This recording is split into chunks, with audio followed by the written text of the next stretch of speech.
Hello everyone, All22 and a few film review. Happy to be back with you guys finally in a more professional looking setup. Hopefully you guys enjoy it more than the basement I was rocking in last time. Still need some more memorabilia up on the walls, but my brother's broke right now, so it will come in due time. I promise it will start to look better, more colorful, not just a white wall and a bookshelf. But again, happy to be back with you guys finally going into our summer scouting here. Starting off with the quarterbacks, these are going to be my top five guys that I think you should be looking forward to watching. You should really pay attention to in this next upcoming season. Maybe your team has an aging quarterback that you think is going to move on sooner rather than later, or maybe you're just not a fan of your current team situation at quarterback. These are the guys you can get excited about, coming up for this next upcoming draft class as this football season is about to get underway. Super excited to be talking about these guys with you. Now, if you were kind of here for my top 10s at the end of the cycle or draft cycle last year, this is going to be formatted a little bit differently here. We're not going to be going, through each guy and talking about their strengths and weaknesses, where I project them, all that stuff, since this is our summer scouting portion. And I really want to let you guys know how, what I look for in kind of each and every single one of these guys, the key factors, the critical factors for this position. I'm going to be kind of talking about all five guys at once for each of those critical factors. We're going to introduce them, and then we're going to go, rank 1 through 5 for each of the things I kind of look for, all of those subcategories of those critical factors that I will be explaining and talking about today. And then we'll wrap it up, giving you guys my final top 5, who I think is going to be moving up that list, or who I think is most likely to move up that list, and what each of these 5 guys can do, in my opinion, to cement themselves as first round names for this upcoming draft cycle. So if you guys like this new kind of format I'm using here to give you guys more explanations on my thought process, on my kind of watching process on these prospects, let me know if you like it. If you want me to go back to the kind of old format, just because it might get a little bit confusing talking about 5 guys at once, let me know. I want to make this watchable. I want to make this enjoyable for you guys. So please let me know your thoughts and your opinions down below. Please stick around if you guys, are interested in what I've got to say, if you guys are liking the analysis and you want to stick around for the rest of these positions we're going to be going through during the summer scouting here. Summer scouting is such a fun kind of time and process. Really, really enjoy it. This isn't going to be the final list, at the end of the draft cycle after the season ends. As we know, every single year, some guys take that step up that we expect them to, or more than we expect them to. Some guys kind of blow up out of nowhere, and some guys really don't take that next step that we are expecting. So even though this is my top 5 going into the season, probably not going to be the top 5 at the end of the season. And that is also a reason why I kind of want to bring you guys this new format here. So thank you guys for tuning back in. I know it's been a while, but I'm glad to be back. Really excited to talk about these guys with you. Now, the 5 guys that did crack my top 5 that we are going to be talking about today is LaNorris Sellers, a 21-year-old redshirt sophomore out of South Carolina, standing at 6'3", 240. Drew Aller, a senior out of Penn State, 21 years old at 6'5", 235. Sam Levitt, a redshirt sophomore coming out of Arizona State by way of Michigan State.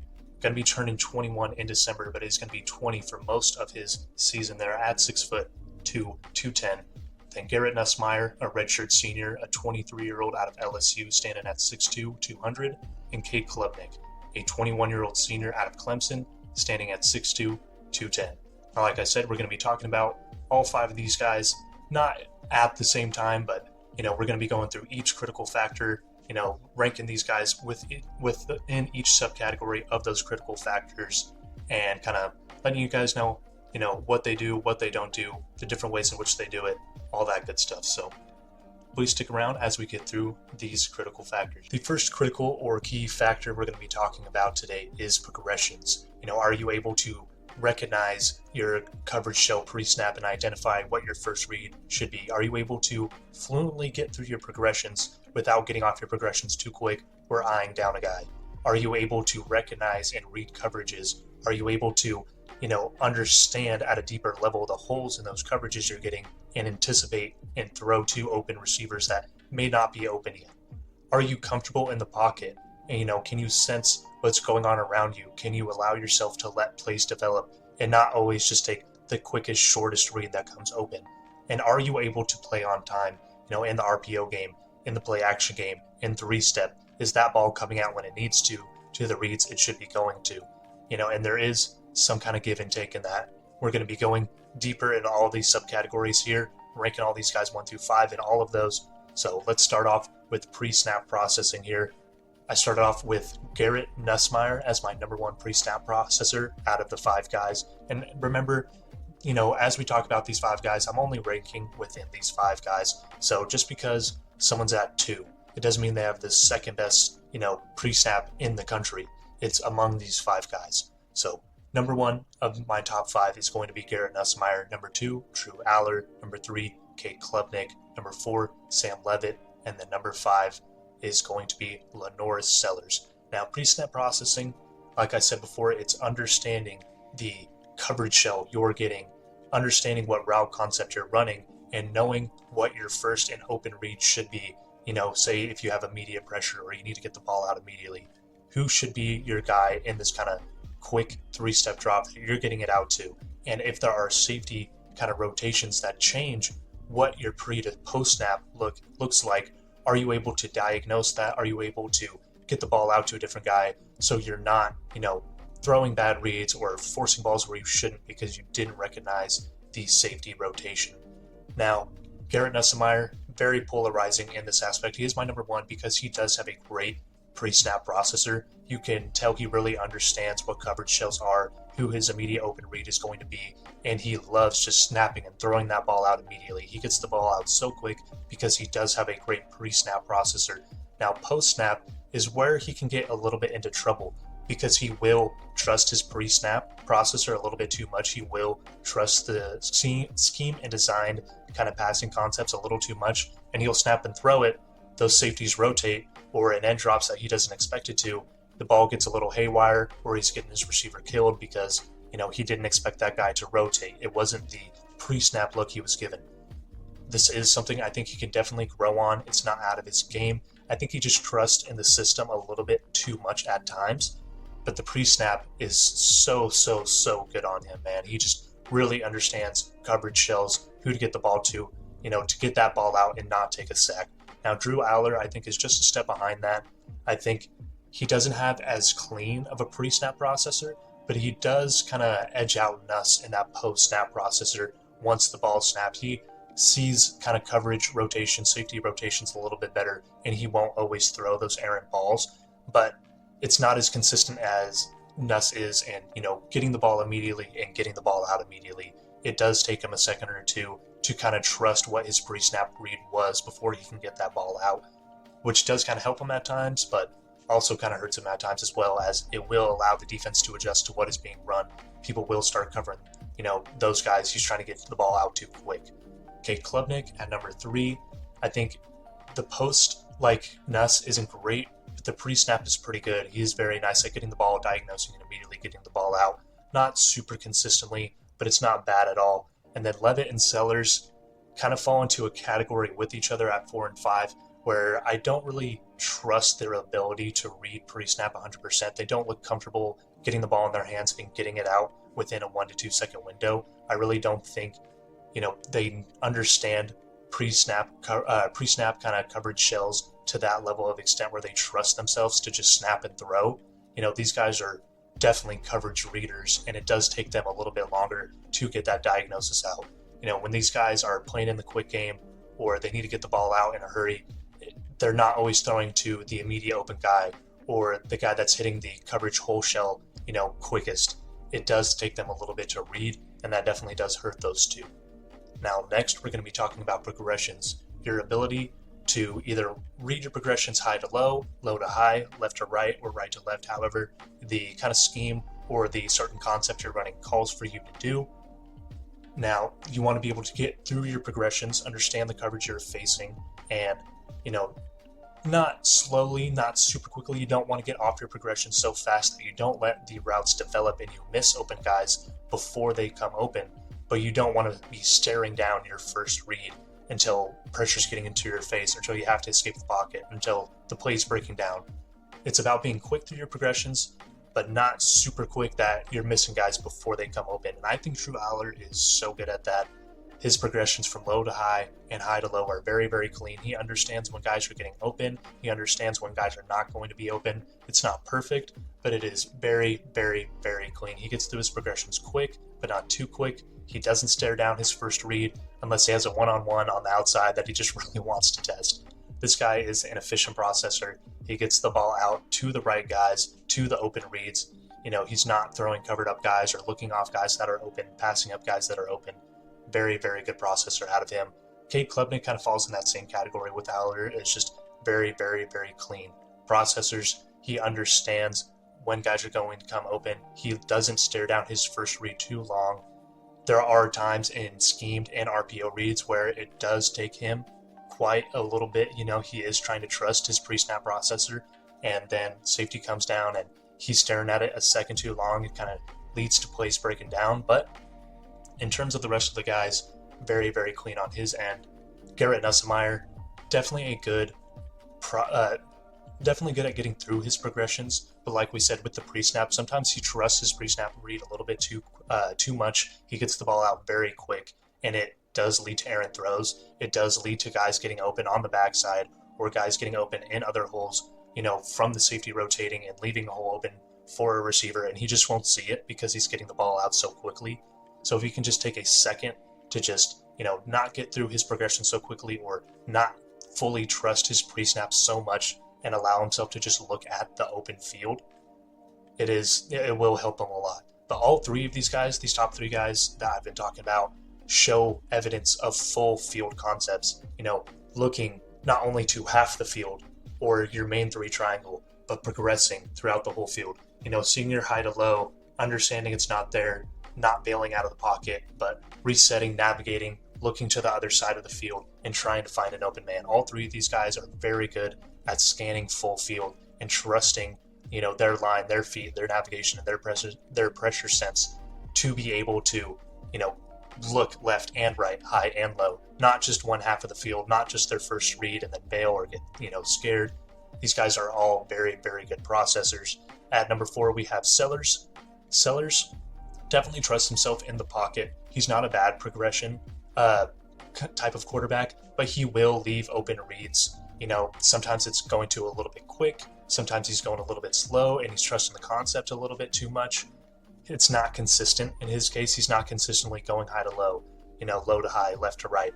Sometimes it's a little bit sporadic. Sometimes it gets a little bit all over the place, and it will lead to him having to extend plays that he didn't necessarily need to have to extend. And then next we have Levitt at 5. He just doesn't really trust his progressions. He's much more of a 1 to 2 read quarterback than go. He is very comfortable in the pocket, but if he does feel any pressure sense, he's flushing, and that hurts his ability to progress through reads, especially because he doesn't look downfield when he is navigating the pocket. Definitely hurts his ability to progress through his reads. So if the first guy isn't open, or the second guy isn't open, or if he's feeling immediate pressure, he is not going to be able to get through those progressions. Definitely hurts his game, leaves a lot of meat on the bones, but not bad. It's something he can grow from. Like I said, again, he's going to be 20 going into this season as a redshirt sophomore. This definitely is something he can upgrade in his game. He's just got to trust himself a little bit more to stay in the pocket and go through those reads, because he is comfortable. He does flash that ability to be comfortable within the pocket. It's just, once he feels any bit of pressure, he's flushing out and he's not looking downfield, and then he's not progressing through his reads, leaving a lot of meat on the bones. The next category we're going to be talking about is the ability to read coverage.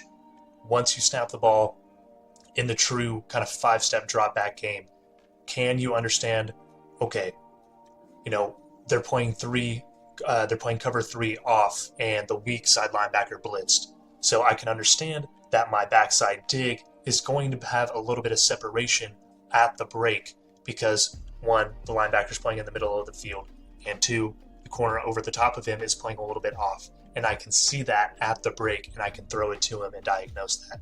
That ability to understand what coverage is being presented to you and understand what receiver is open when you were progressing through them. Not the advanced ability to anticipate receivers coming open, but I can see the coverage in front of me, I can see the holes in front of me, and I can see that receiver hitting that hole. Especially against man 2, not just zone. say you're coming out and they give you a cover 0, can I understand that? Oh shoot, everyone's man on man. Let me hit my slant real quick. Let me hit my easy man beater, or let me just test a one-on-one ball to the outside and put it in a place where the corner can't get it. Are you able to understand the coverage you're getting at you post snap and understand who should be open and when you need to get that ball out?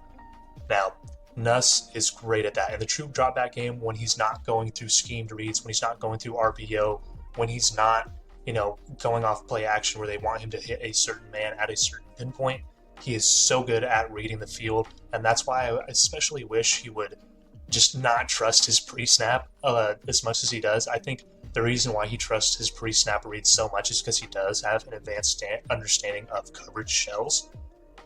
And it just shows when he's in that true drop back game, man. He understands what holes are coming where, he understands where the pressure's coming from and what that's leaving behind and what linebackers or safeties are rotating to cover those holes. He is so good at just picking apart coverage in the true drop back game, just letting routes develop and getting it to those guys. He is so smart in that aspect. Cade Klubnik and Drew Aller are right there in a tier right below him, where I don't think they have as much advanced sense of that coverage, but you can tell they really understand, once those safeties rotate or once those blitzers are coming at him, okay, I have a hole here, I have a receiver that's going to be cutting at this time, and I need to get the ball out. They're very, very good at that. Sellers and Levitt fall a little bit at 4 and 5. Like I said, just like their pre-snap, their post-snap isn't great. I don't think they truly trust what coverage they're seeing. They really, really need to see the wide receiver be open in order to throw the ball to them. They aren't anticipating, they aren't throwing at the break or throwing right after the break. They need to see the guy open in order to throw it to them, or else they aren't going to test it, or they're going to scramble or try to find a one-on-one opportunity. So they really need to upgrade their ability to understand coverage in that aspect to become more, first-round caliber quarterbacks. But both of those guys are redshirt sophomores. They're both young guys. I don't think it's out of their game. They just need to get a better understanding of, okay, I have cover 3 off. Here's who's going to be open where. I have cover 0 immediately. Here's my easy man beater. They're showing me a cover 2 shell. Do I have a honey hole shot? Or is that corner on the outside sucking down or playing a soft zone? So I either hit the flat or hit that outside kind of 15-yard marker in between those guys. Just the ability to really understand what coverages are coming at them and how to defeat them. And now we go into anticipation, which is the more advanced version of the ability to read coverage of, not only understanding what coverage shell is being given to you, but understanding my receiver's not open yet, but I have this coverage. He's going to be open in this hole. If I throw it right now, it's going to hit him right when he gets open, and that's what I talked about kind of a little bit with cover 2. Maybe you have an inverted cover 2 where your corner on the outside is dropping deep. Someone's replacing him in the flat, and you can understand, okay, I have a deep out from the seam that's going to be open if I throw it right at the break or before the break, because I have a safety sucking down and a corner dropping back. And even though he's in the middle of the mesh between the corner, safety, and linebacker, by the time he makes that break, if I throw that ball right before he breaks, he's going to land in that ball right in the hole, and no one's going to be there.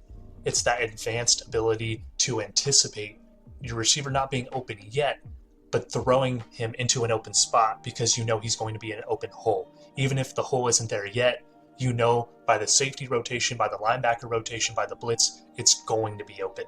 And so you throw it before it's even open. Garrett Nussmeier excels at that, man. This guy's post-coverage or post-snap coverage ability, his anticipation is great. He throws receivers open over the middle of the field against Tampa 2. He's throwing guys open on the outside when players are playing off.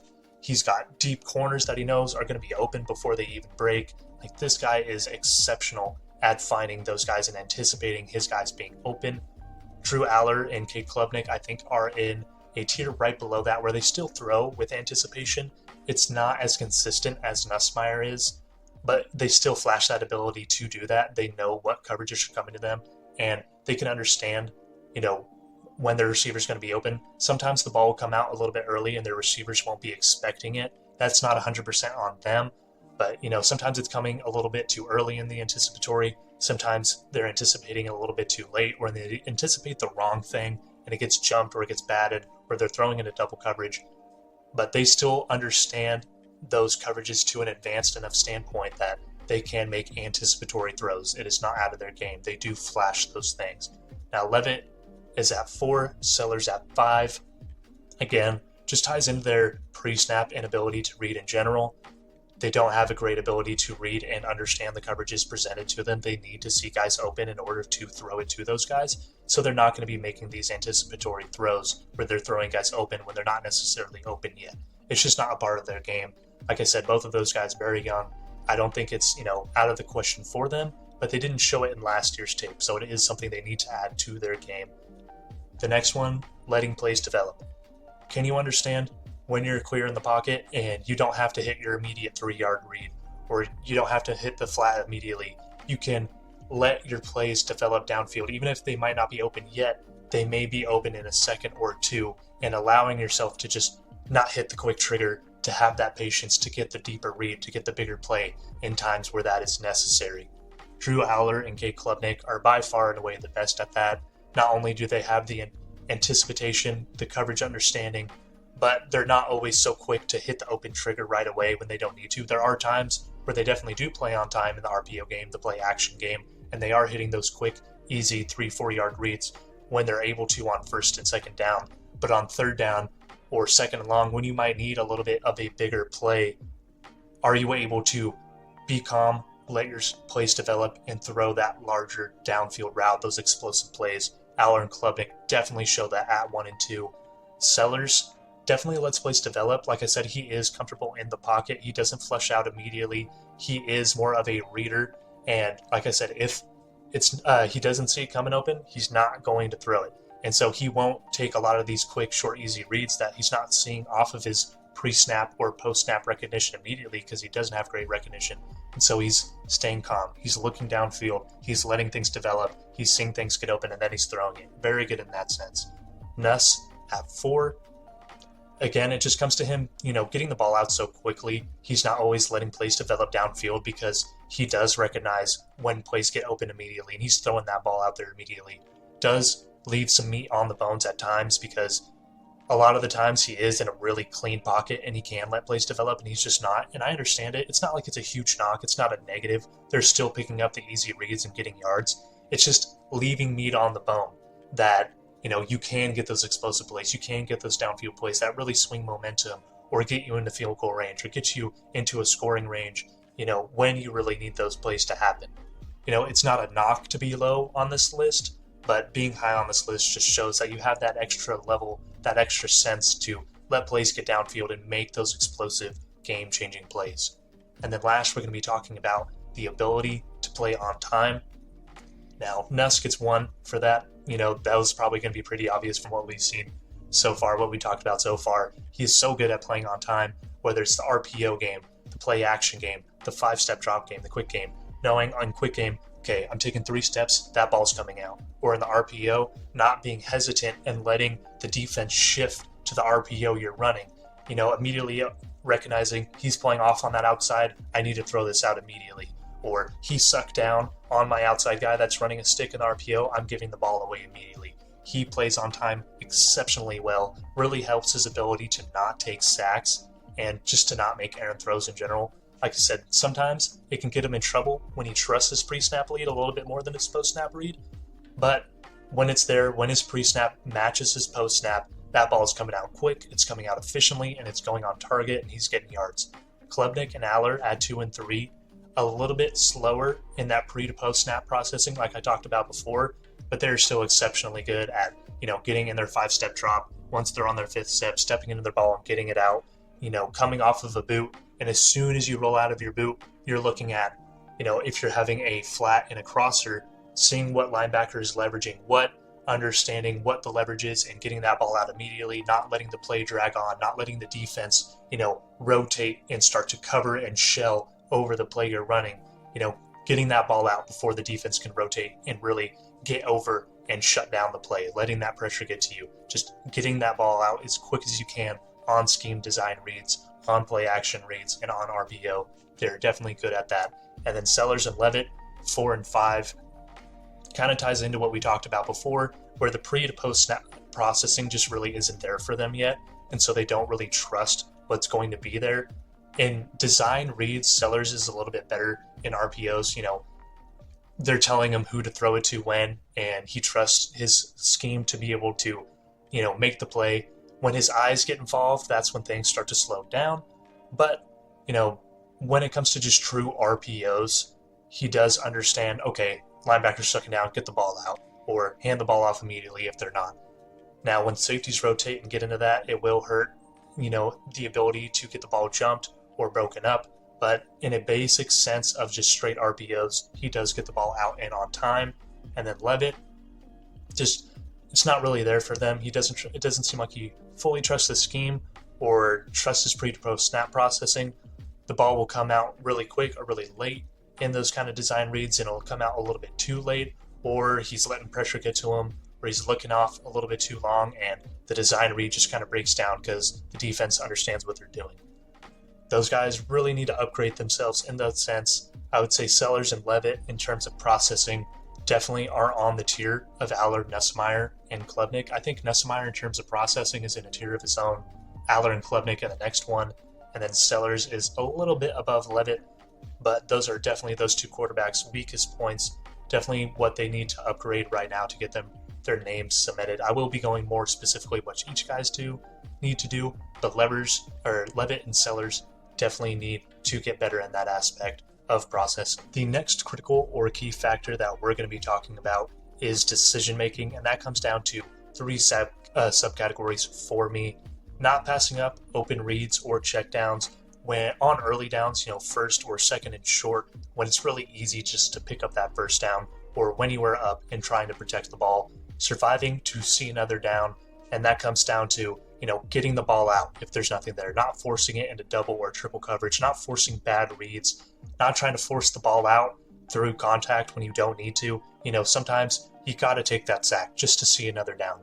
Don't put the ball in harm's way, just keeping the ball out of harm's way in general. And then not bailing from clean pockets, understanding that even if you have an escape lane, or even if, you're getting pressure from, maybe the right side or the left side, that you can step up, you can step to the side, you can still be comfortable, reset, and find an open read. You're not flushing out. You're not bailing from a clean pocket. As soon as escape lane opens, you're not just taking off. You're letting your play develop. You're not leaving meat on the bones. Now, first up, we're going to be talking about not passing up on open reads or checkdowns on early downs or when you are up. When you're supposed to be playing smart and safe with the ball, not putting the ball in harm's way, by trying to let routes develop on first down that, aren't really going to be there. Or maybe it's second and short, second and 2, and you're waiting too long and then the pressure's getting there. Or it's even third and 2, third and 1, and you're trying to let plays develop downfield, the pressure gets to you, and then you're making an errant read or an errant throw, or you're getting sacked. Getting that ball out when you're supposed to be getting that ball out. Not making dumb decisions when you're up in a game to allow your opponent to come back. And first comes Nussmeier, 2 Aller, 3 Klubnik, 4 Sellers, and 5 Levitt on not passing up open reads or checkdowns early. Nussmeier, like we talked about with processing, just knows who's going to be open when, understands coverages, gets the ball out as quick as he possibly can. That ball is coming out so fast every time. He really helped his O-line. As good as the LSU O-line was, he really did make them look better just because this guy just got the ball out so quick all the time. On early downs, almost on any down really, as soon as an open read comes, even if it's a short read, he's getting that ball out. Or if he knows he has a check down option, he's throwing that check down. Next comes Drew Aller with that. Like we said, it's just a tiny tick slower with him. He's really in a category with Klubnik where it's going to take a tick slower for them to really process that, but they are going to get the ball out early on early downs, and when they're up, they're going to get that ball out, to be able to get those bigger gains later, to set up stuff later, to draw that defense in. Now, where Aller kind of slips out of that is he loves to trust his one-on-one balls on the outside. So even sometimes when it's 1st and 10, sometimes when he's winning, sometimes when he doesn't need to, if he sees a one-on-one on the outside, he's just going to let that thing rip and take that opportunity. Leave some meat on the bones in terms of being able to progress drives and not put himself in a worse spot where he's playing from 2nd and 10 or playing from 3rd and 10, and allows the defense to just really pin their ears back and come after him. But he shows more than these other quarterbacks in that sense. Klubnik definitely not far behind him. sometimes, the progressions just aren't there for him when the pressure comes in. Like we said before, he's very calm in the pocket and he can get through his progressions, but sometimes when he's escaping, his eyes aren't always downfield. Sometimes his progressions go a little bit too quickly, so he doesn't always see that short open guy. But when he does on early downs, when he does understand he has a check down, he is getting that ball out to those guys to try to not put the ball in harmful situations, just not on the level that Nussmeier is. And then Sellers and Levitt, Sellers is definitely above Levitt in that category, but like we said, the coverage reading ability isn't always there. The quick processing, the pre-snap recognition isn't always there. And so a lot more times he is letting plays develop. And, he can, still get that ball out to a check down if he sees it. He still will get it down early on early downs and, check down to those lower reads if his play doesn't develop. But more often than not, he's letting that play develop downfield, and he's not really getting these early, just quick, easy buttons when he's supposed to. And then Levitt, just the quick processing isn't there, and as soon as he feels pressure, he's going to scramble out, he's going to run. When he sees open lanes, he's going to take them. So he's not really always taking these short options or these checkdowns. It's much more deep balls, one-on-ones, or he's running. He's not always seeing the guy underneath late. So definitely leaves a lot of meat on the bones in that sense. But in terms of surviving to another down, like we talked about before, throwing the ball away, not forcing bad reads, or scrambling, or taking a sack when, you shouldn't force that ball out through contact. Levitt is by far and away number one. This guy is so safe with the football. Like I said, even though he's not always taking the check down, he's not always taking that easy read underneath, this guy is not putting the ball in harm's way. He's not throwing into double coverage. He's not forcing bad reads.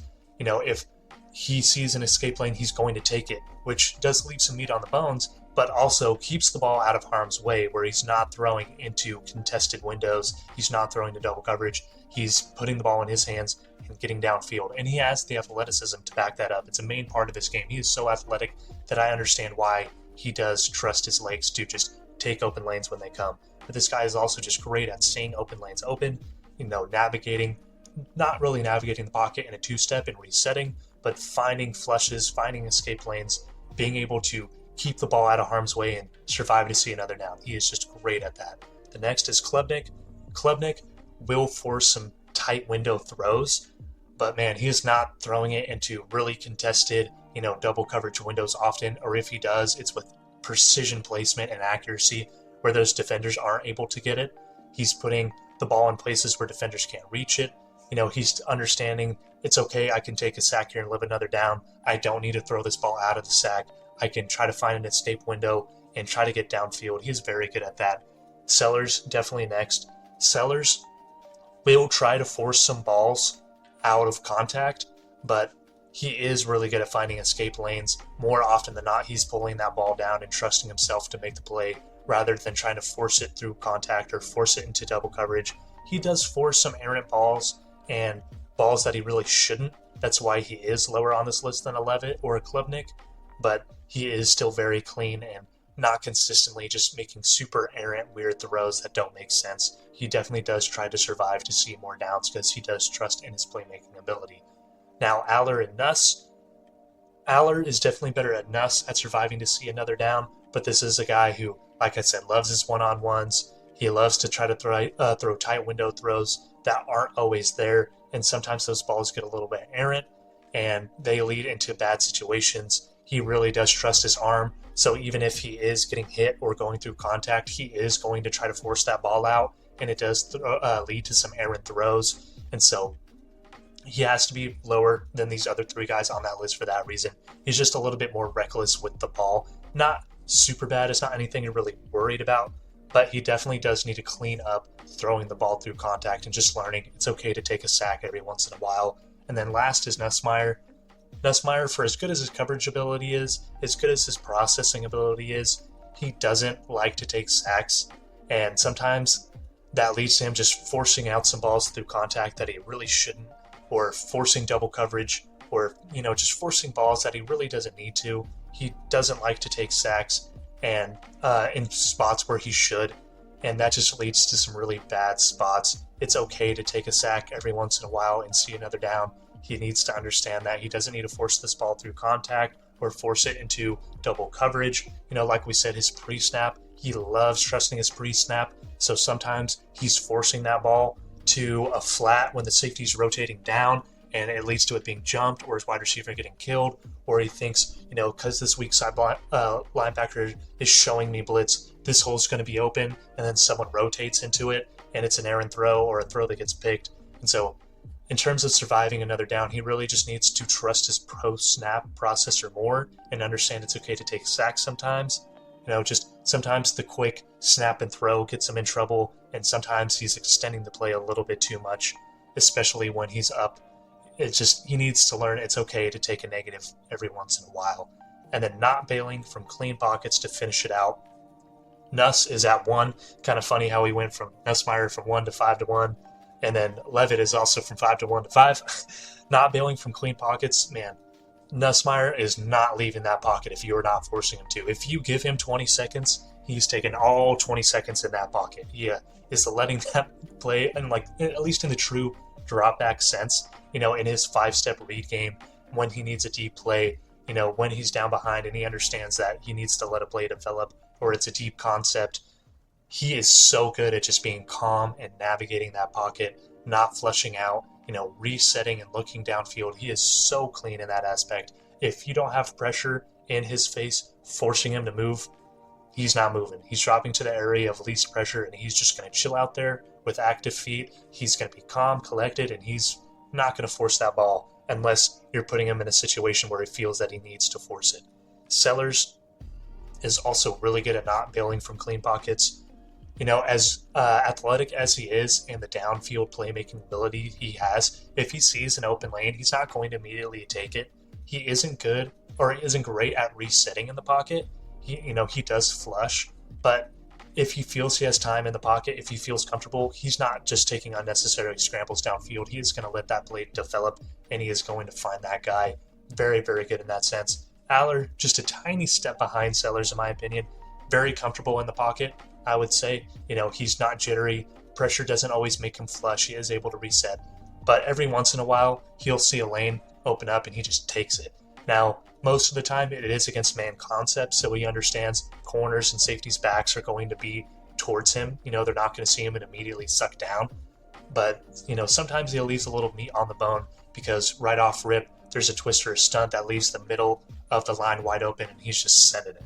It's not super consistent, not anything you're worried about super bad, but he definitely shows that it is in his game that he will bail out of some clean pockets. And then Klubnik and Levitt, I think, are in a tier by themselves, where Klubnik, for as good as his processor can be at times, his flash of coverage ability and throwing anticipatory throws, if he feels pressure and there's an open lane, he isn't going to reset. He's just going to take off, and he does bail from clean pockets that he doesn't need to, whether it's, sometimes it's immediate pressure that gets picked up and he doesn't realize it gets picked up and he's just taken off, or he just sees a lane and he's just going because he trusts his feet. He is an athlete and he can pick up yards, so I can't hate it, but there is a lot of meat left on the bones from him just leaving pockets that he doesn't need to. And then Levitt is the worst case of that.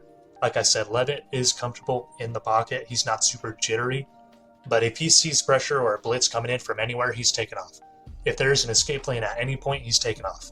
And he trusts his feet a lot. He is a very athletic and creative runner, makes a lot of plays downfield, great contact balance and play strength, honestly, for his size as well, but definitely leaves a ton of meat on the bones in that sense. If there is an immediate hole in the line, an immediate escape lane, it doesn't matter. He's not reading downfield. He isn't looking downfield while he's running through it. He's just taking off and trusting his legs. And he has the athleticism to kind of back that up. But if he can just kind of be patient and wait and let plays develop more, he's going to get a lot more meaningful scrambles when he does scramble. And it's just something he needs to upgrade into his game to kind of get on that decision-making level that some of these other guys are at. Now, he is very good at surviving to see another down. He does keep the ball out of harm's way better than any quarterback, in my opinion.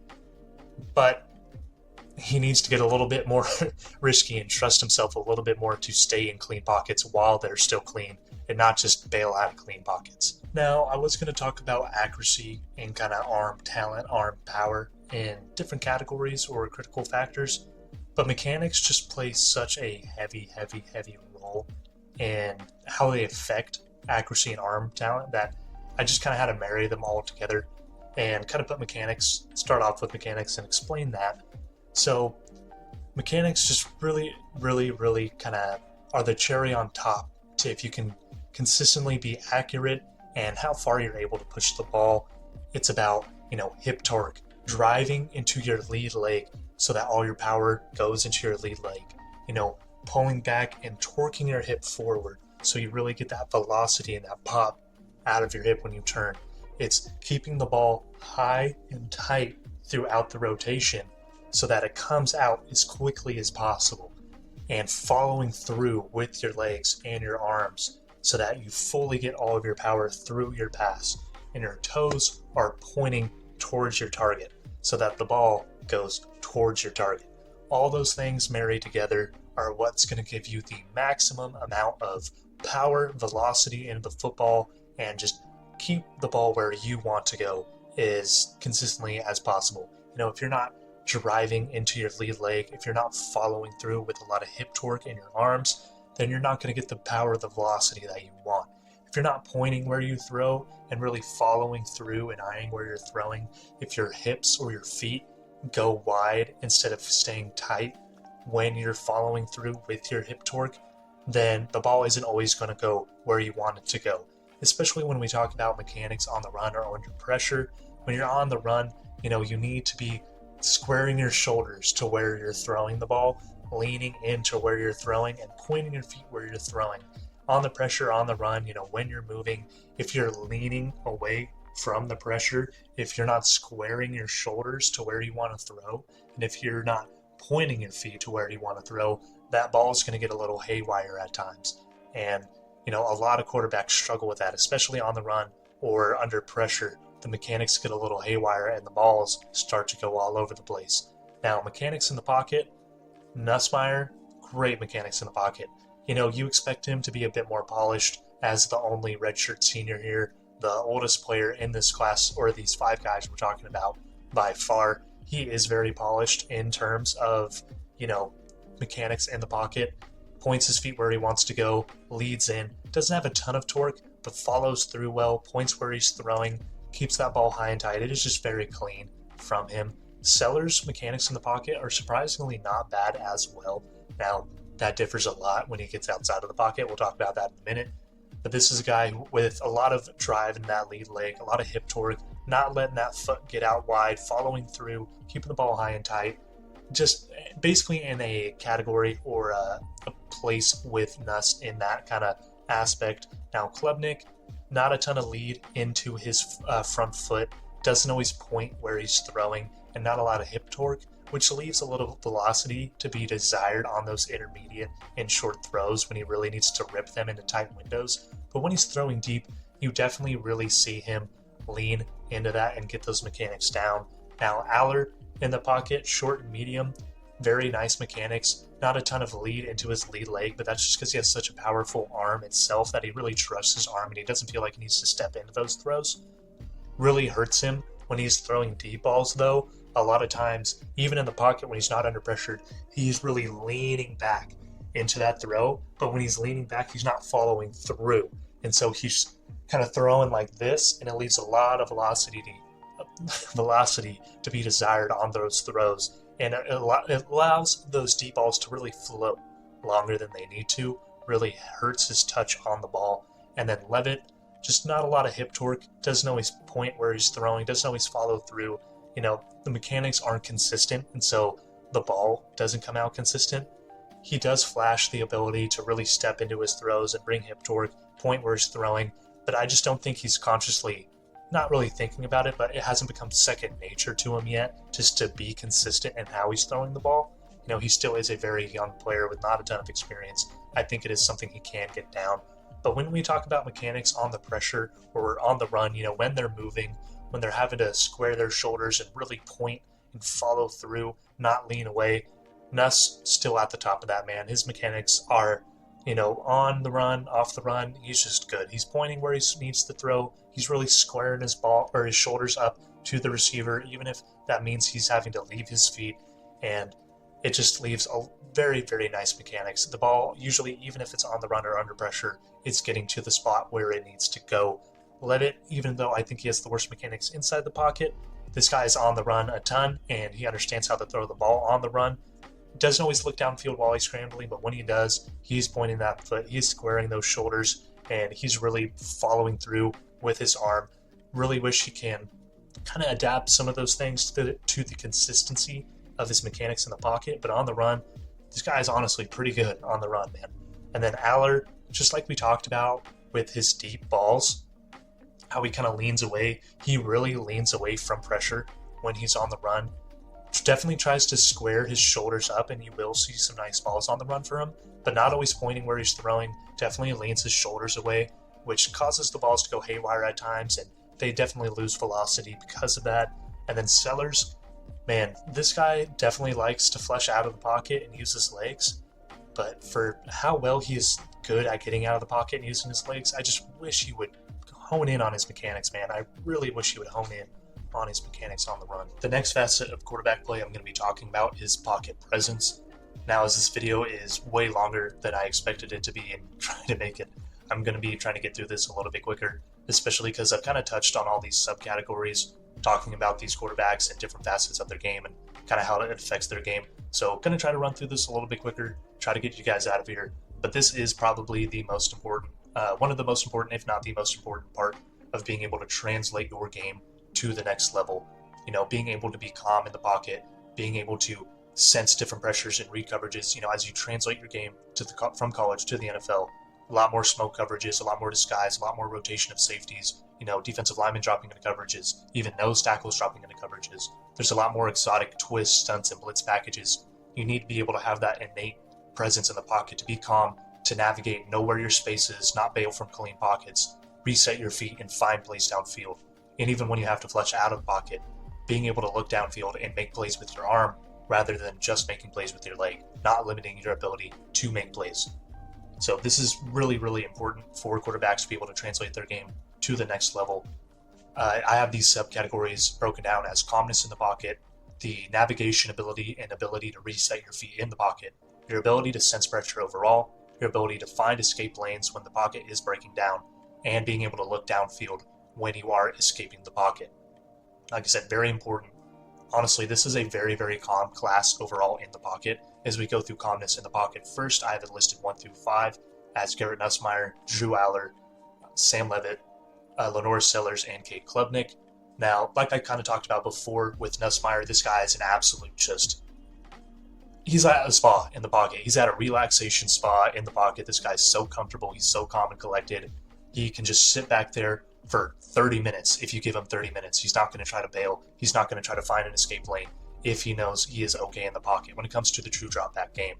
Now, like I said with Nuss before, he really loves to get that ball out. But when it comes to deep concepts, needing to pick up a long first down, when he knows he needs to sit back in that pocket, this man is so calm, so collected.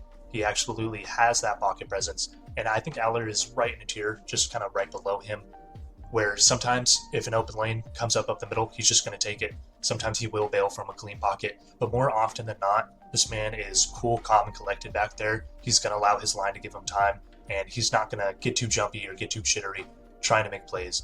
Very, very calm in the pocket. Now, Sam Levitt, super, super calm until pressure first gets to him. You know, if he has that time, if there's no immediate pressure, if he doesn't feel like anyone's coming at him immediately, he does sit in the pocket very calmly and he does full field scan. But if pressure comes immediately from somewhere, all that calmness goes away and he's sprinting away. He's getting out of that pocket. He is moving. And Lenore Sellers kind of falls in the same category as that. I think he's a little bit better of a navigator.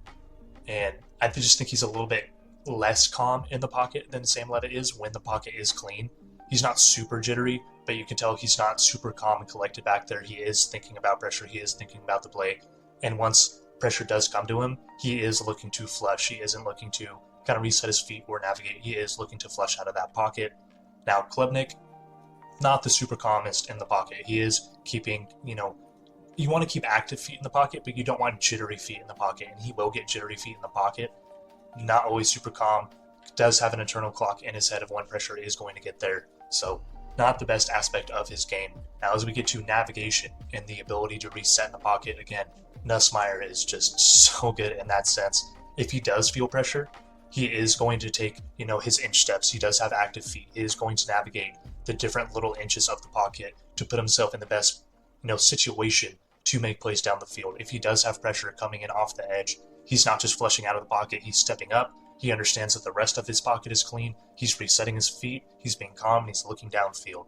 That is absolutely what you want to see out of a quarterback. Now, Aller, kind of like I said, with calmness in the pocket, he's just a tiny step below. Sometimes he is finding those escape lanes. Sometimes when he is pressured, he is going to flush out. But pretty consistently, he is able to reset his feet in the pocket and look downfield. He's not just finding pressure and going. More often than not, he is trying to reset his feet in the pocket. He is trying to get to the area of least pressure and understand that it's not just breaking down around him just because he got immediate pressure off one side of the edge. It's okay to reset and allow your linemen to kind of close those guys off to buy you more time. Now, Klubnik, in terms of navigation, like I said, he is a little bit jittery. When he's in the pocket, he's not the most calm, but he does look to reset in the pocket. He's not always just flushing out immediately or bailing out of clean pockets, even though he is jittery and he does have an internal clock. If he looks down and he sees that the pocket is clean for him, now it does take him looking down and reading the pocket to see that and sense that. But he still does look to re-navigate, reset, and make plays downfield. He's not always just immediately flushing out. And then Sellers and Levitt don't look to reset in the pocket. They aren't looking to navigate throughout the pocket, reset, find where their kind of area of least pressure is and make a play downfield. They are going to flush out once pressure gets to them. They aren't going to be resetting. They are looking to get out of that pocket as soon as they can. When we talk about the ability to sense pressure, Sellers is beautiful in that sense. Like I said, doesn't always look to reset, but man, this guy absolutely knows when it's coming. So if it's not coming at him, he is going to stay in the pocket, but if it is coming at him, he's going to know before it gets there. He's going to find his escape lanes, and he's going to get outside the pocket. And he is very, very good at that. He does have that innate sense inside of him to know when pressure is bearing down his back or when he is going to be forced to flush. Pressure doesn't get to him before he gets out. He starts moving before those blitzers get there. He is very, very good in that sense. I think Nuss is in a category with him, but maybe just a tiny, tiny slight bit behind him. It's not bad in any sense. He still senses pressure super, super well, but sometimes it does get to him up the middle. It will come down his neck. It will breathe on him before he flushes out. Off the edge, he's a lot better at sensing that and stepping up and navigating that before the pressure forces him to move. But when it comes up the middle, he lacks a little bit in that sense. Aller, I think, is kind of right in a tier right with Nuss, where it's not super, super clean like Sellers is, but he still senses it most of the time before it gets to him. It's not like people are on him or breathing down his neck before he starts moving. He is pretty solid at being able to navigate that pressure sense, and I think there is a lot of upside in his ability to get better in that. I don't think it's closed off where he is at. Now, Klubnik and Levitt are kind of in a category with themselves of not being great at being able to sense pressure. They don't really navigate the pocket, try to flush out, or try to scramble until that pressure is down their neck. And that does leave Cade Klubnik in some unfortunate situations when his linemen can't make up for that and close off lanes that the rushers are using, because he isn't the most athletic piece in the world. Sam Levitt usually has the acceleration and the get off to be able to escape that. He is I wouldn't say a lot more athletic than the people rushing against him, but he is a very, very athletic quarterback. And a lot of times he can make up for his lack of sense of pressure by being able to outrun or outmaneuver those guys coming at him. At the next level, that's going to be a lot harder for him to do. As players get faster, stronger, and they're more athletic, it remains to be seen if that's going to be a really, really kind of downside of his game. But I think he is in a really good spot of having athleticism and being able to flesh out. It's not like, he's taking sacks constantly. It just, the pressure has to be getting real close to him for him to sense it and start trying to make plays, around the field and outside the pocket. But in terms of finding escape lanes, Levitt is number one to me. He is so good at finding lanes to escape through. Like I said, this guy is a very talented runner. He knows how to find lanes, how to get outside the pocket, how to make people miss and make plays downfield. He is very, very good in that sense. When it comes to just pulling the ball down, trying to find somewhere to go, he's very, very good at that. Now, Sellers, I think, is number two. Marrying that with his ability to sense pressure is just beautiful. This guy does not take a lot of sacks. He is very, very good at knowing when the pressure is coming, using his athleticism and his strength to find holes, find lanes, or make people miss in order to get outside the pocket and try to make plays downfield, not just with his legs. Very, very strong in that sense for him. Aller, I think, is just a bit below Sellers, but above Klubnik and Nuss in terms of finding escape lanes. He honestly is pretty solid. It's not a bad facet of his game. It's not a downside. He's not consistently finding the right hole or the right lane to escape through unless it's very clear and obvious that it's opening up for him. But there are flashes in his game where you see him squeeze through the pocket, you see him roll out and really find that ability to escape that pressure in that sense, extend the play. Now, Klubnik and Nuss aren't the best at finding escape lanes. They definitely can. Nuss is best at finding escape lanes when he does have pressure up the middle. He's able to use his quickness, which he has deceptive quickness, to kind of pirouette behind the line and flush outside the pocket. That's where it really shines in him. When that pressure comes in off the edge, he's not as good as being able to find holes up the middle to scramble through. But when he gets interior pressure, he's very good at being able to get outside his tackles, getting outside the rush, getting outside that contain, and being able to make plays down the field.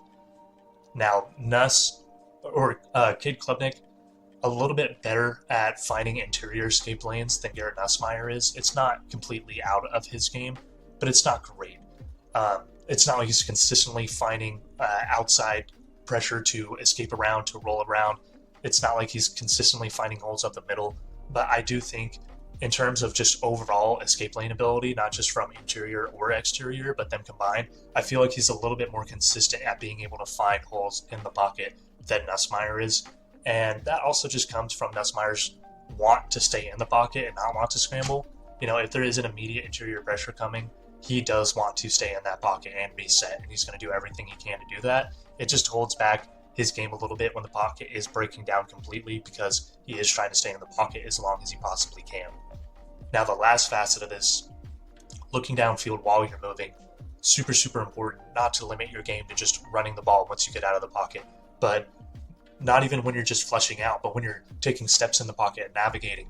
Are you just looking down at the line in front of you, or are you able to keep your eyes downfield as well, find guys that come open and make plays? Garrett Nussmeier is great at that. When he does get that interior pressure and he has to flush outside the pocket, this man is not looking to run first. He is looking to pass first every single time. That is a main facet of his game and a very strong point of his game, because he does have really good mechanics on the run, like we talked about before. Now, Sellers is really good at looking downfield. He's really good at looking downfield. When he is escaping the pocket, like I said, he does flush often. When he gets that pressure sense, he's not sitting in the pocket, he's flushing. So you do see this a lot in his game. He's constantly looking downfield to try to make a play. And that's why I really wish he would work on his mechanics on the run, because he loves to pass first. This is not, even though he's a big athletic quarterback, this isn't a run first quarterback. He's trying to make those plays down the field. He just really needs to work on those mechanics outside the pocket to be able to make those plays happen more consistently. But I don't think that's out of his game. It's just a mechanics thing. It's not an eyes thing. He does have the eyes to see downfield. He does have the presence in the pocket to see downfield while he's flushing out of the pocket and trying to find escape lanes. That is a major part of his game. Klubnik, not looking to run first. If he is able to navigate the pocket, if he is able to find an escape lane, this guy's not trying to run the ball. He's trying to get that ball downfield. It doesn't mean he won't run the ball. Even though he isn't the most athletic piece, this is a guy with creativity and agility. He can make people miss downfield. He's not afraid to run the ball, but he understands how dangerous he is with his arms, and he would way rather make a play downfield with his arm than his legs. Now, Aller and Levitt. Aller's a little bit iffy. He's about 50-50. When he finds that escape lane, sometimes he's just sprinting downfield. Even if he has an open receiver, he's just pulling his eyes down. He's just getting downfield. And I think that's because he trusts his straight line speed and his toughness to pick up those plays. But it does limit his ability to make some explosive downfield plays when linebackers are sucking down to get him when he's scrambling up to the line, popping a ball behind those linebackers' heads, or maybe finding a guy that's floating open through the scramble drill. He doesn't see that consistently. Like I said, it's not out of his game. It's not like he's always just tucking and running, but you would definitely love to see him look downfield more often than he does. And then Sam Levitt, this is a tuck and run type of guy. Once he feels that pressure, he's tucking and running. He's not looking downfield to make a play outside the pocket.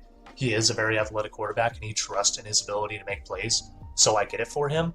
But it just leaves a lot of meat on the bones in explosive playmaking, getting the ball downfield during scramble drill. It just doesn't really happen on tape with him. Next, I'm going to be talking about the overall athleticism of these quarterbacks. Now, as we get to the quarterback position, it's not like athleticism is the end-all be-all. Some of the best quarterbacks in the league's history have not been athletic types, like a Tom Brady, like a Peyton Manning. You don't always need to be a mover, but it definitely does help your game. And something that I think definitely is understated in quarterbacks' athleticism game is the creativity. You don't need to be a super athletic quarterback if you are creative with your athleticism. And we see that a lot where less athletic quarterbacks will get outside the pocket, scramble downfield, and defenders just see red. They see a quarterback that they're more athletic than. They want to kill that guy because they never get the chance, because you can't hit a quarterback hard unless he's a runner, and they just fly field and they want to kill him. And that allows a lot of less athletic quarterbacks to set defenders up on bad angles where they could just make a hard step or a slight shimmy, and then all of a sudden the defender's having to rethink and break down, and it just gives them that much space to get downfield. I think creativity is a big part of a quarterback's ability to extend plays and make plays downfield. It's not just your athleticism, it's how creative can you be with that athleticism. Now, as we get into the subcategories of the athleticism that I really try to look for in a quarterback, straight line speed, if a hole opens up and you're taking that ball, how fast are you getting downfield? The agility, can you shimmy your feet? Can you make people miss with jukes and side steps? Can you make quick steps up and quick steps to the side, just to leave defenders guessing? And do you have creativity with your athleticism? Now, in terms of straight line speed, I think Sellers and Levitt are in a category of their own as very, very mobile athletic pieces. Levitt just breaks away from people downfield. And even though Sellers is around 230, 240, this guy still has speed, man. He still can get downfield in a jiffy.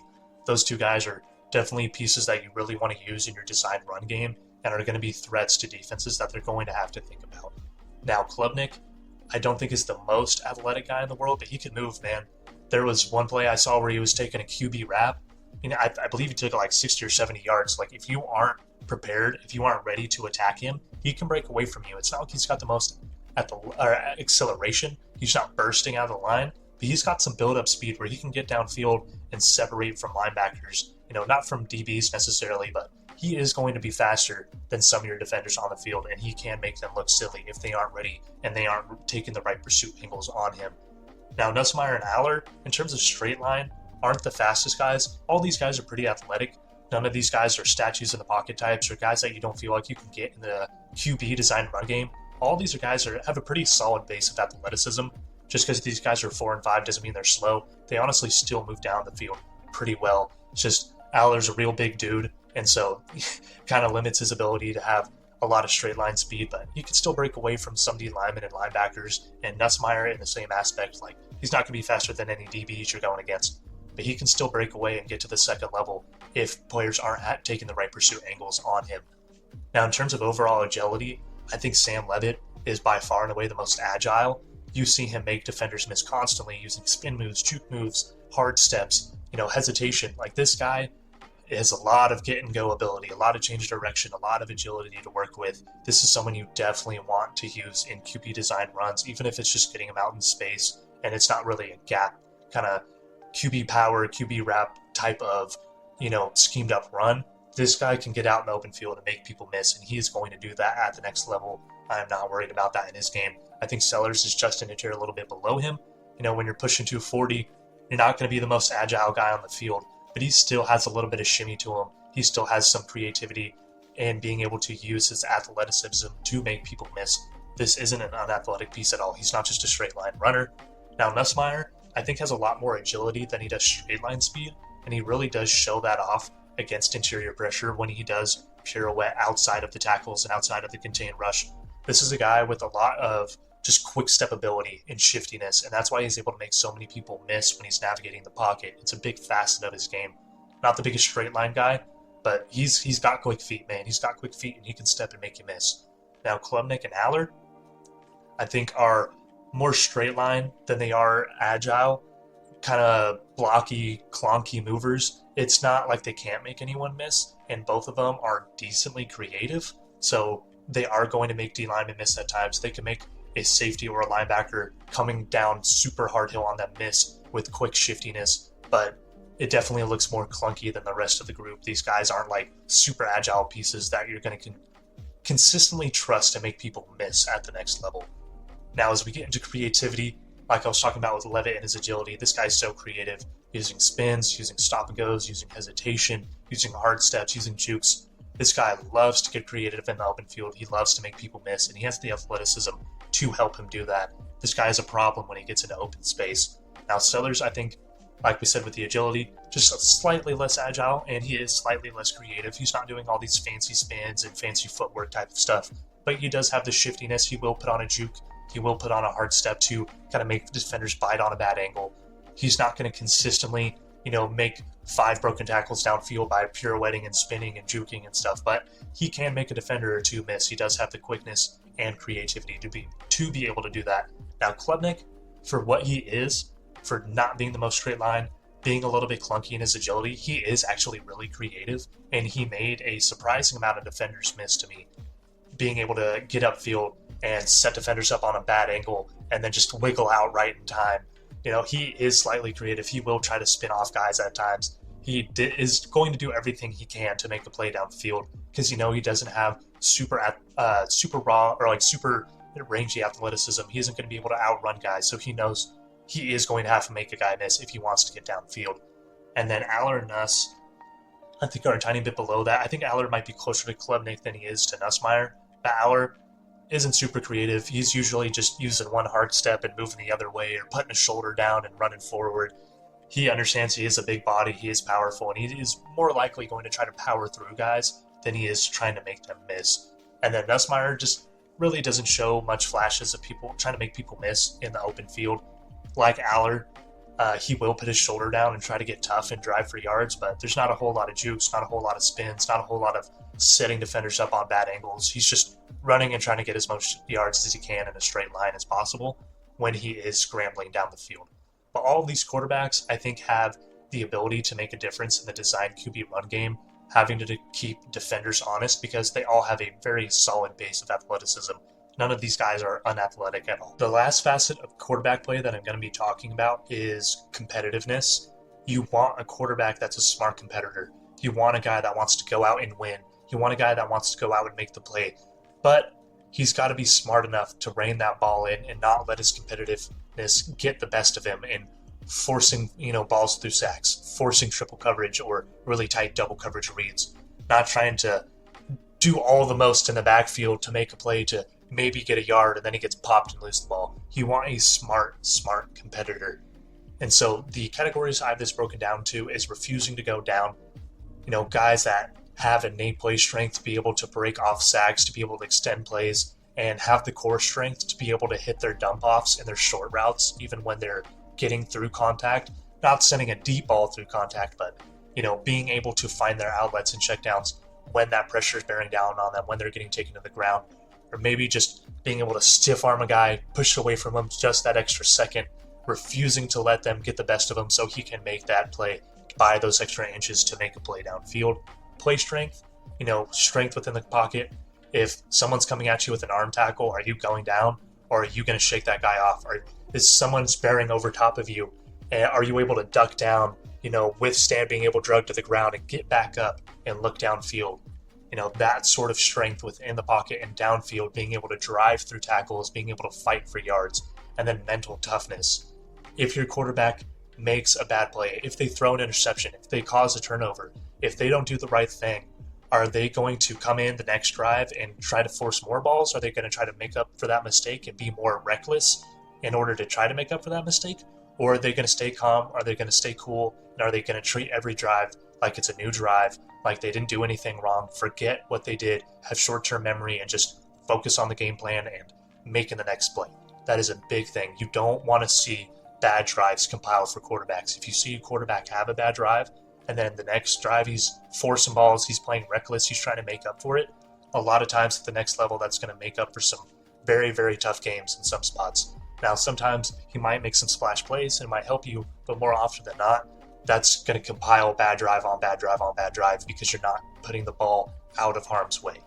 Now, in terms of refusing to go down, Lenore Sellers has some of the best play strength I've ever seen from a quarterback.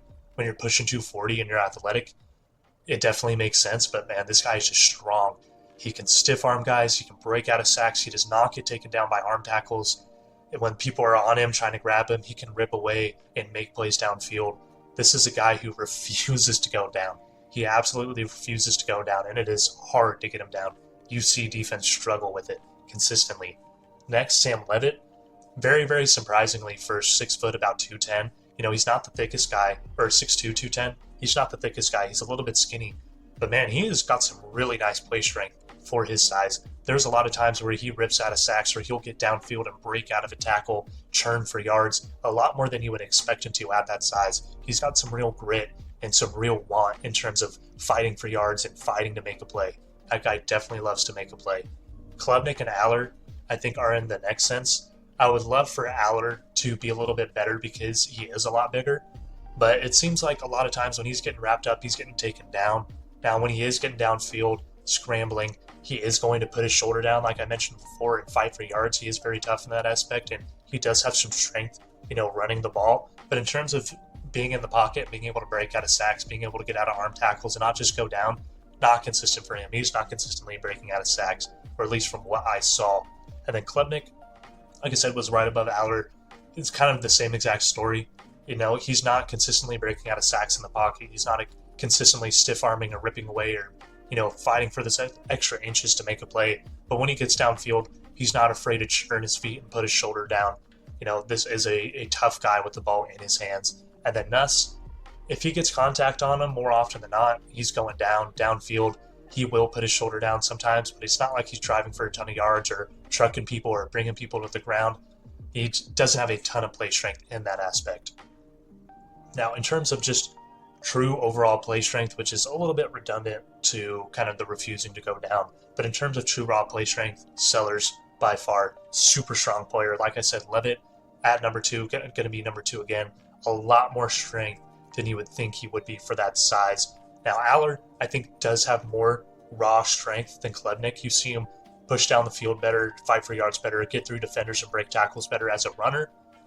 But I think Klubnik has a little bit more of that refusal to go down when he's in the pocket and try to extend the play. I just think Aller has a little bit more raw strength in terms of being a ball carrier.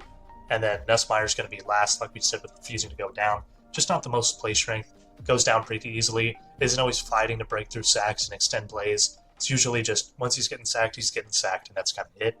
And then mental toughness. That ability to forget your last drive and just continue to keep every drive like it's a new drive. Nothing happened on that last drive. I'm going down to get points. I'm going down to play smart, and I'm not going to force anything. I'm not going to let bad drives compile. Sam Levitt, super good about that. Like we talked about in previous kind of aspects of his game of not forcing bad balls, not putting the ball in harm's way. This guy does not put the ball in harm's way at all. And if he does mess up, if he does have a drive where he forces a turnover, he's coming up as a new quarterback during that next drive. He's not going to make that same mistake. He's not going to be more reckless and try to force that ball downfield. This guy just takes care of that football, man, and you love to see that for the upside of his game. Sellers, I think, is very mentally tough. Sometimes those balls get a little haywire for him, like we said, and it will lead to some bad drives, some lost drives, and it will lead to some interceptions. But when he comes in the next drive, I don't see a lot of evidence of him trying to force plays to happen. He does. It's not like 100% he's not, letting bad drives compile, but more often than not, he's not letting bad drives compile. He's coming back as a new guy, trying to work through his offense and just, make plays, but not trying to force plays and be reckless. Klubnik and Aller, I think, are a tiny step below that, where when they are down and when they really do need points, if they did have a bad drive, they're going to come out that next drive and they're really going to be forcing tight window throws. They're really going to be forcing that ball down the field, and they're really going to be trying to take those one-on-one shots. And I would like to see them be a little bit safer with the football in that aspect. But, it's not like every single drive they're going out and compiling bad drives. You just see it a lot more than you wish you would with those guys. And then Nussmeier is last in this sense to me.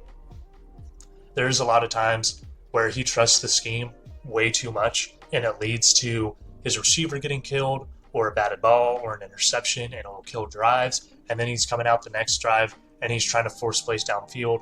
He's trying to still force those same schemed up reads without looking for safety rotation or linebackers blitzing or kind of holes being filled when holes are being left. And it just continues to compile bad drives because he will continue to get his receivers hit.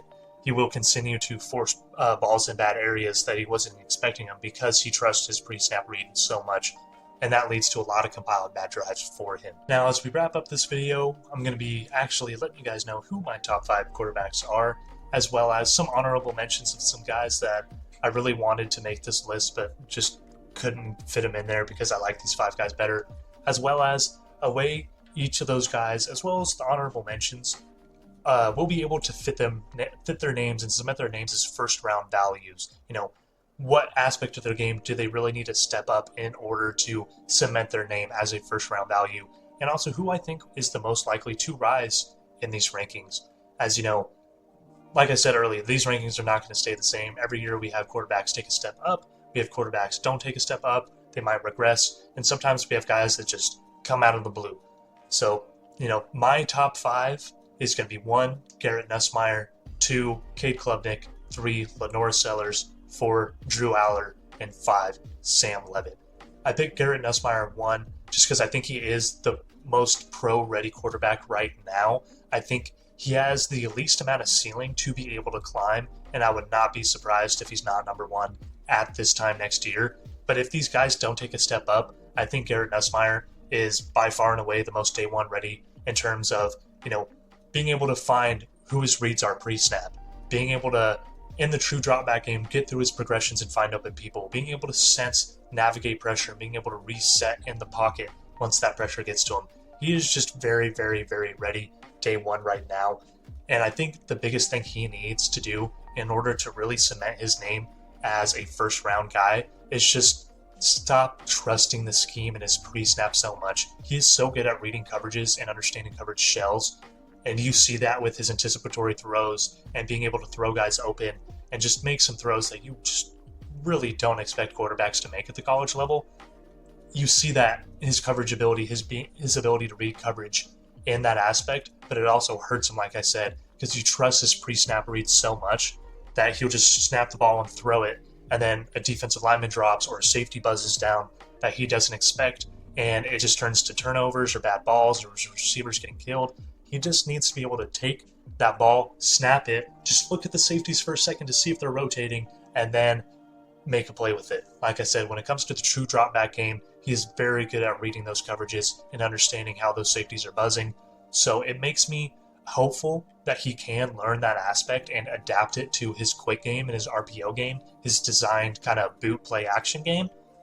But he needs to stop trusting it so much. He needs to become more cerebral and just just adapt what you're using in your 5-step game, your true drop back game, and adapt that to your 3-step in your design read game. So you're not throwing these really just irritating head scratching balls where you're thinking why did he throw that? Well, he threw it because his pre-snap read looked good to him and he thought that was the open guy. If he can clean that up, I think this is most likely going to be a first round caliber player in this next class. Now to Cade Klubnik, I have Cade Klubnik at 2, just the arm talent, the placement, the accuracy, being able to read coverages. It's all there for them. It's beautiful.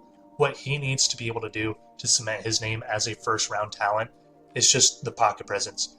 Being able to not only sense the pressure, but reset in the pocket. He does look downfield when he's making plays outside the pocket. There are flashes of him being able to find escape lanes, but he just does not consistently reset his feet in the pocket. Once he feels pressure, and he's not the best at feeling pressure, once it's breathing down his neck, he's trying to scramble, he's trying to run, he's trying to get out of there.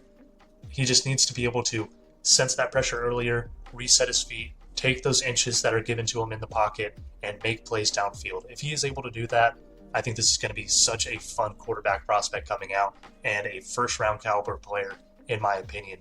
Now, 3, Lenore Sellers is my most likely to rise out of all of these guys. I think if anyone is going to jump up to that number 1 spot, it's going to be Lenore Sellers.